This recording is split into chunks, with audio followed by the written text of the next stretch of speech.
Hold up, hang up, and let me call you on the banana phone because hold on, Matt Dellamonkey is calling in.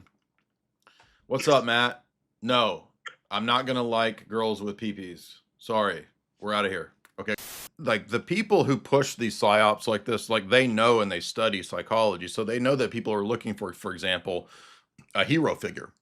And if there's a lack of a hero figure, take for example Jordan Peterson, right? Jordan Peterson appears, and I'm not accusing him of being like totally fake and all this. Like I'm going to talk about my criticisms and how I was vindicated about Jordan Peterson here in a second, because all of Twitter's going crazy over this interview that he did with Rubin about gay men having children and adopting or whatever, and how this works. We're going to move to this next, and I'm going to play you the clip. I told you guys almost a decade ago in my interview, or excuse me, in my criticism of classical liberalism and Jordan Peterson, almost 10 years ago, exactly what it leads to, that it leads to Coomer, Gooner, Skittle stuff, exactly what this interview demonstrates. Now, when I put that video up, I remember it vividly because it got a lot of views and it got like 70 to 80% thumbs down and just hundreds of comments, just, you are a liar, you are a fraud, how dare you attack Jordan Peterson, he has done so much for men in the West, look at you, you can't do, you're lying, you're taking him out of context. Nothing I said was wrong, everything I said was spot on. I was absolutely correct and vindicated, and I even said this leads to butt stuff. I'm not saying Jordan Peterson is gay. I'm saying that the logic of the classical liberal ethos leads to the very thing that you see in the Dave Rubin interview. Now, fast forward 9-10 years later, I was correct. I told you that that's where it leads. And I don't hate Jordan Peterson. I want Jordan Peterson to do well, to flourish, to become healed, to live a good life and become orthodox and, you know, get better. But look, Colonel McGregor, what's this? The third post down on one of the top geopolitical analysts, the guy that Trump wanted to be the national security advisor because he's actually a good dude. Trump's pick for national security director, DNI, director of national intelligence, shares my stuff. But you guys want to listen to absolutely insane people. Why do you not have any discernment? Ask God for discernment. What's up, Jordan? It's very like, it's very sad, honestly. Like, it's very sad how people like don't like see what's right in front of their faces. Like with the whole unification of like Matt Fradd and Daily Wire, and then the first thing this Middle Eastern guy does is attack like Catholicism with a fair critique, but in front of the Catholics, and nothing happens. And then the next thing is this. The next big thing out of Daily Wire is this interview. Yep. It's like, how could it be more obvious that like they're just trying to meld the minds of what's acceptable to these things? Yeah, it's a controlled conservatism, obviously, right? Whether it's Breitbart or whether it's Daily Wire, Netanyahu was there at the beginning of both of those. So it's a Likud operation to control the right wing to never get off of the plantation, just like the left controls black people, right, on the Democratic Party plantation. The fake right wing controls the conservatives to never criticize Israel. You're a Tiny Mustache Man follower if you even disagree. And then what do we get? Oh, suddenly Tiny Mustache Man is everywhere, right? To justify the criticisms of Daily Wire, actions of Israel, or any of this stuff. Now, Keith Woods went viral because he posted a clip from this Daily Wire interview, which is exactly what I warned about 8 or 9 years ago in my video on YouTube critiquing classical liberalism and Jordan Peterson. Here's Jordan Peterson promoting the craziest stuff in this interview. Yep.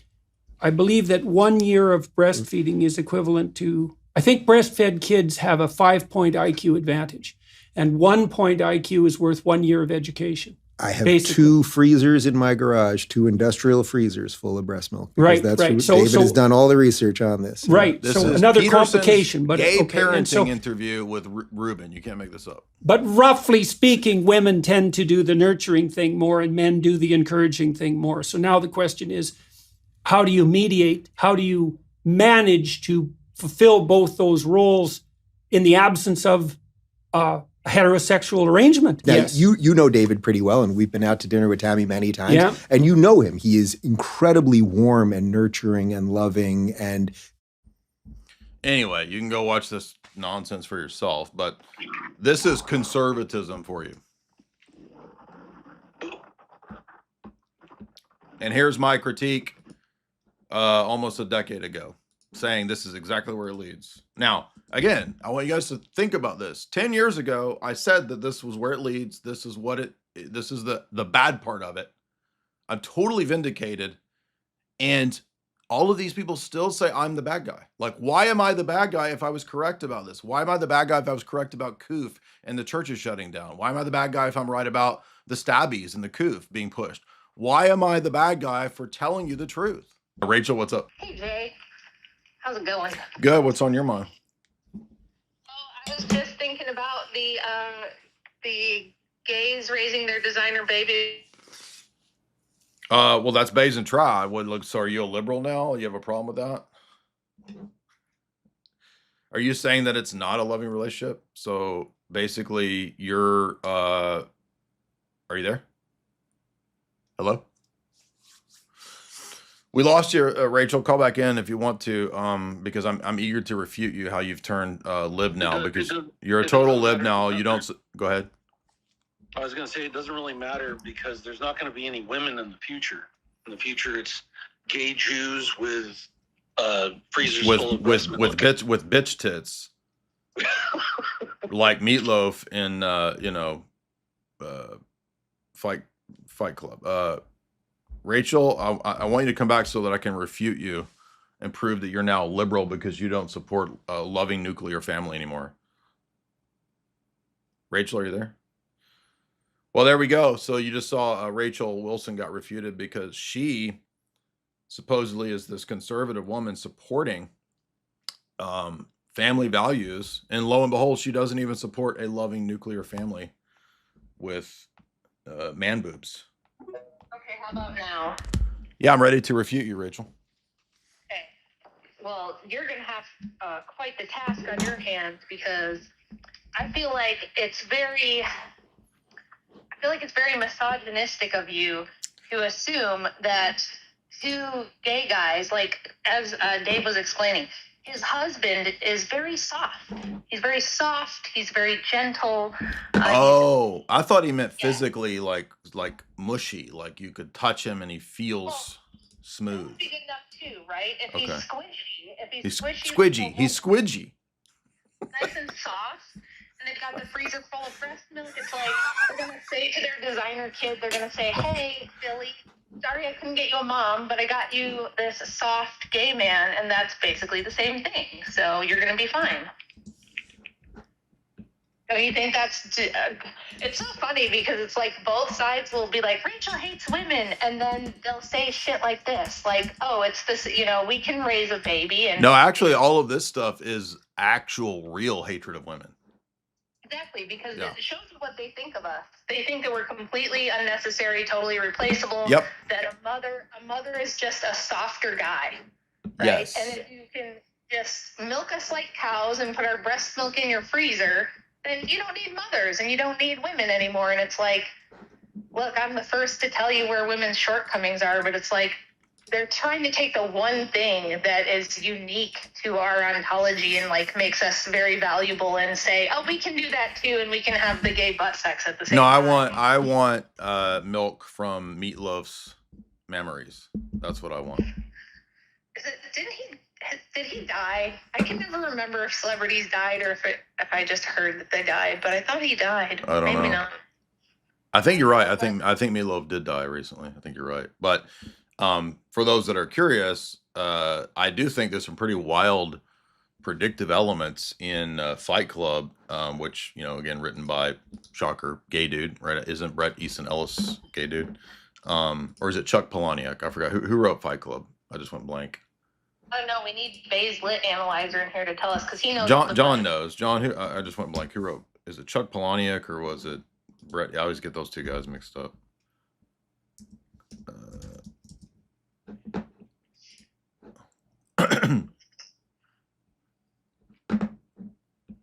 Yeah, I'm sorry. It's the Chuck Palahniuk novel.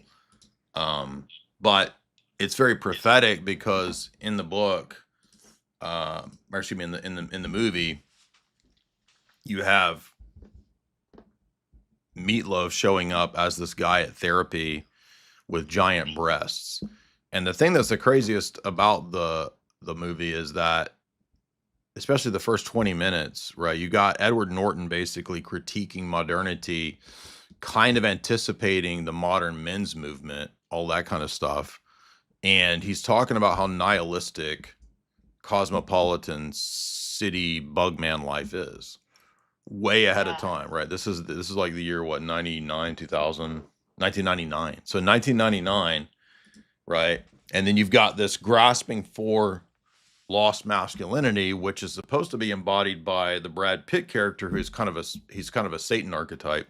But the weird thing is that when you watch the movie, Brad Pitt cross-dresses and acts like Satan. And if you haven't seen it, of course, Brad Pitt is actually just an alter in the mind of Edward Norton. So Edward Norton has like schizophrenia. He's like multiple personality. And this devil sort of figure, Brad Pitt, Tyler Durden, is leading him to create this men's society that actually engages in fighting. And so it's this return to like neo-pagan primalism and all this kind of stuff. Tristan and I did a big, long esoteric breakdown if you want to watch our podcast on Fight Club. And then it ends with a gigantic Big Nine event where the Operation Chaos, I think it's called, they engage in anarcho terror on a large scale, and they implode multiple high rises.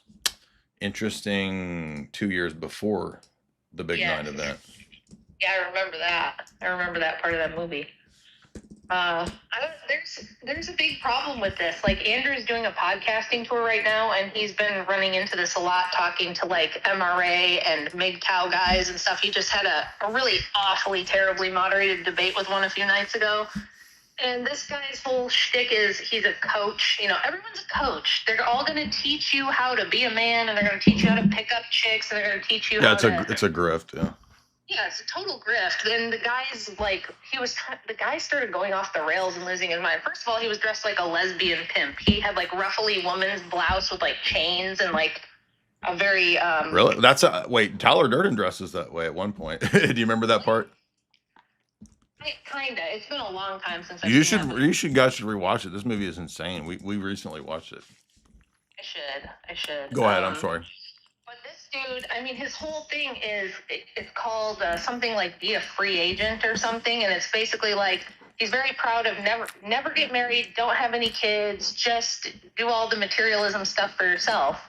And he kept making fun of Andrew and being like, "Oh, Sky Daddy, and the guy wouldn't engage in anything. He was just babbling like loudly and wouldn't let Andrew talk, and the moderator didn't moderate at all. It was a total shit show. But this is like, people actually buy into this. That's what's crazy to me, is it's like people are like, yeah, Coach Adams wrecked him, and I'm like, how? Like, what kind of moron follows some dude? First of all his book reviews are obviously fake. Yeah. You know, there's fake channels with paid for subscribers. If you go to, you know, they've got like, you know, 150,000 subscribers, but then their videos get like 65 views. You know, that kind of thing. Right. There's so much fakery in that whole arena. Right. And then you've got all that stuff. And then you've got the leftists who are like, well, men and women are the same, and we can just decide which one we want to be. And then those people agree. Like, Dave Rubin and Jordan Peterson are saying the same thing. They're saying we're all just Mr. Potato Heads, and you can just switch parts around. So, like, Dave Rubin was saying, I'm going to take my sister's eggs, and we're going to mix it with my boyfriend's sperm, and we're going to make a little Mr. Potato Head baby out of all the spare parts, and we're going to get some other lady and milk her so that we have breast milk. And that's all of this works because more IQ points or something, right? And it's just like, none of these people have any clue what's going on. They have no foundation. They have no guiding philosophy or principles that make any sense or are coherent at all. Right. None of it gives any meaning to life. It all ends up reducing to like this very selfish materialism of like, whatever makes you happy, bro. Which actually comes full circle, because that's kind of the crux of Fight Club, the book, who, interestingly enough, the author is gay. Yeah. Well, that's what I was trying to say. I was trying to remember if I know Bret Easton Ellis is gay, but is Chuck Palahniuk gay too? Yeah, he was gay, Oh, and which okay. there's two very interesting dynamics between Tyler Durden and Patrick Bateman. They're both, they're both basically psycho gay guys. Oh, good point. Good point. Yeah, that's true. Well, it's just this whole, like, I have a new argument that I kind of developed like 2 years ago-ish, and I've used it a few times, and I've heard other people picking it up now, where I kind of use this against them when it comes to like abortion. So when they do the whole, oh, it's, a parasite that's in my body and I have a right to get rid of it, blah, blah, blah. I always ask them, okay, well, you guys are fine with IVF and transgenderism, all this kind of stuff. This is part of the, individual rights and liberty stuff, the same ethos that all this abortion, pro-choice stuff comes out of. I'm like, what if, I don't think this is true. I don't think it'll work because they've been predicting this for over 100 years. But let's say that the stupid science people are correct and we get artificial wombs in 10 years. I always ask them this. Okay, what if we have artificial wombs and when you go in to get your abortion at 8 weeks or 12 weeks or whatever it is, they say, good news, we do not have to kill this baby. We can simply transplant it to an artificial womb where it will finish growing, it will be born, and it can grow up and have a life. There's thousands and thousands of couples waiting to adopt. So congratulations, you don't have to have the abortion. We're just going to transplant this embryo or this fetus or whatever to an artificial womb. Are you still pro-choice at that point? And they always say yes. They always say yes, because it's really not about bodily autonomy. It's not about reproductive rights. Right. It's not about any of that. They want to just be able to kill someone's baby, basically, is what it is. Well, yeah, it's total power, right? Like it's a total power over life and death. I mean, that's the whole ethos. The left is a death cult, so that's exactly what it's all about. Yeah. The interesting thing about the artificial womb thing is, are you familiar with the Cyborg Manifesto from the 80s, Rachel? I think I've combed over it briefly before. I think it's one of those things that I heard and touched on and then never went back to it.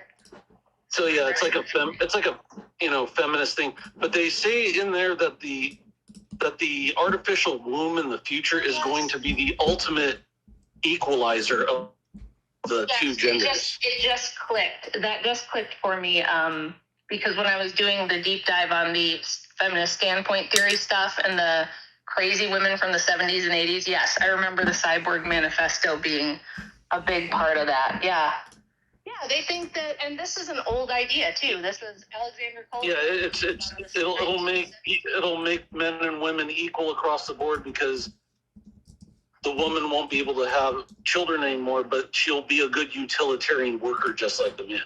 Yes, yep, that's actually a really old idea. What she did was kind of recycled old Bolshevik feminist ideas and just kind of tried to bring them back. This is when the Marxism stuff was really taking off in universities. And yeah, that's a very old idea. So basically, it's transhumanist too. It says, yes.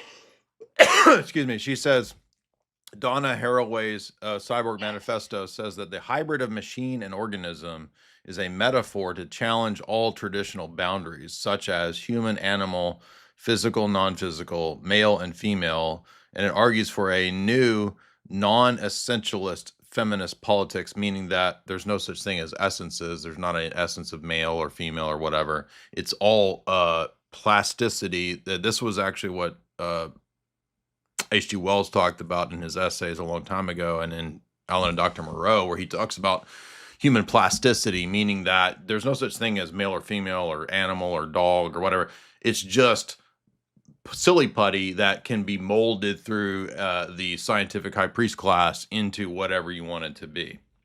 Yeah, exactly. And don't forget, he was in that whole Coomer Club with like Margaret Sanger. Yeah, he was a free love guy. I think he was gay too. Like I think H.G. Wells was gay. Yeah, they were all just like bisexual. They all just had sex with everyone. Right. So it's just like TwitchCon now. The Sonnenkinder, the children in the sun. What's that? Sonnenkinder what? What's that, John? The Sonnenkinder, that's what they called it. we've talked about this before. That's what they called it in England, was the Sonnenkinder, the children of the sun. Oh, the Coomer parties that they had. Yeah. Okay. Yeah.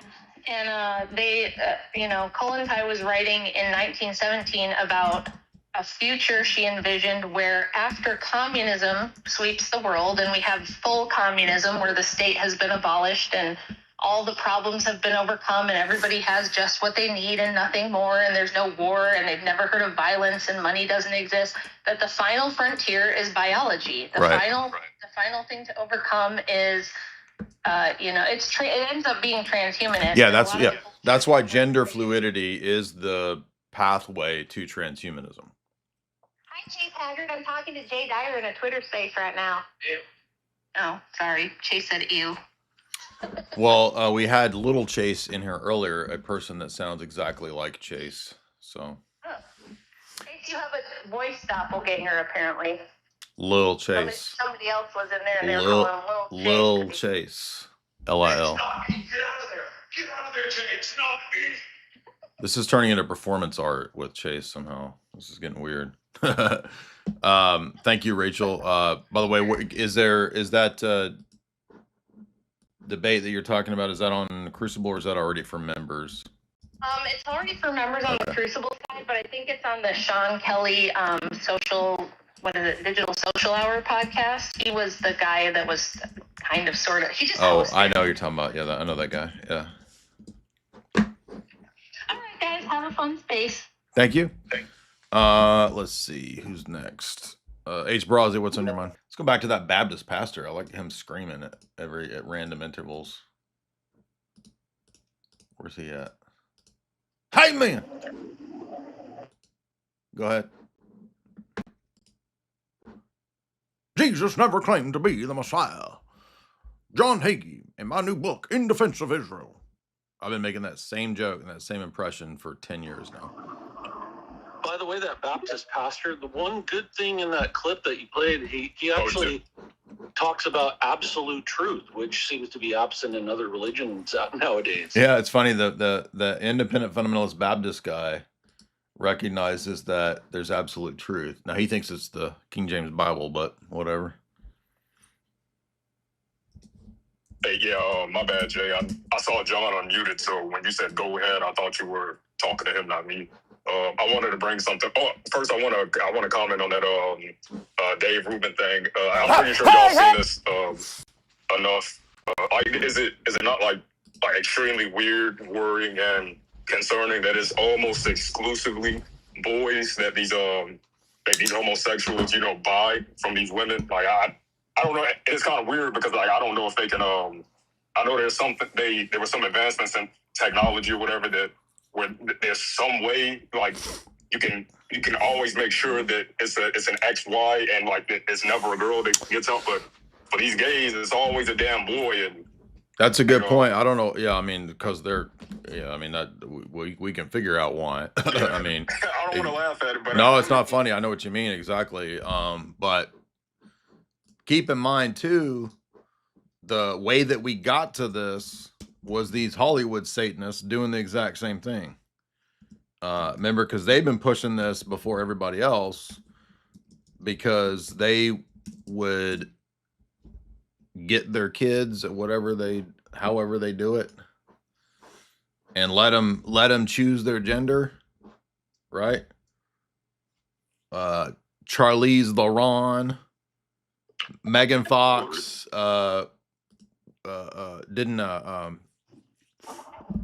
Angelina Jolie, did she do the same thing? I'm trying to think of the Hollywood degenerates prepared the way for this in the society in general. You remember Alan Watt used to talk about how the big boys, they hate women and they don't want women in the future. And yes, that was an idea. That was one of the ideas, and he used to talk about that, where in the future they want to get rid of the female idea, and that's the idea of this, hermaphroditic male in the future. He wouldn't be irrational like a female would. That's a really good point. And And that's part of the point. Probably, I've not yet read Wanting Seed. I want to read it, but that's probably a big part of that dystopian story too, right? So Anthony Burgess, who did Clockwork Orange, also wrote Wanting Seed, where you have mandatory gay in the future. Now, you also have that, by the way. It's actually pretty subtle. It's not even that subtle. It's just that the first time I read it, I didn't realize it. But then when quite frankly, and I reviewed last year or 2 years ago, Brave New World, Mustafa Mond is actually PDF, and it's pretty crazy if you pay attention. Go ahead. Yeah, Burgess and Wanting Seed. The interesting part about the first part of it is the main character is actually heterosexual, but to get a job in government, he has to pretend to be gay. Oh, wow. Okay. Yeah. Well, in Brave New World, like you have to hump anybody, or else you get in trouble. If you deny anyone, you get in trouble. So anybody wants in your butt, you better let them in.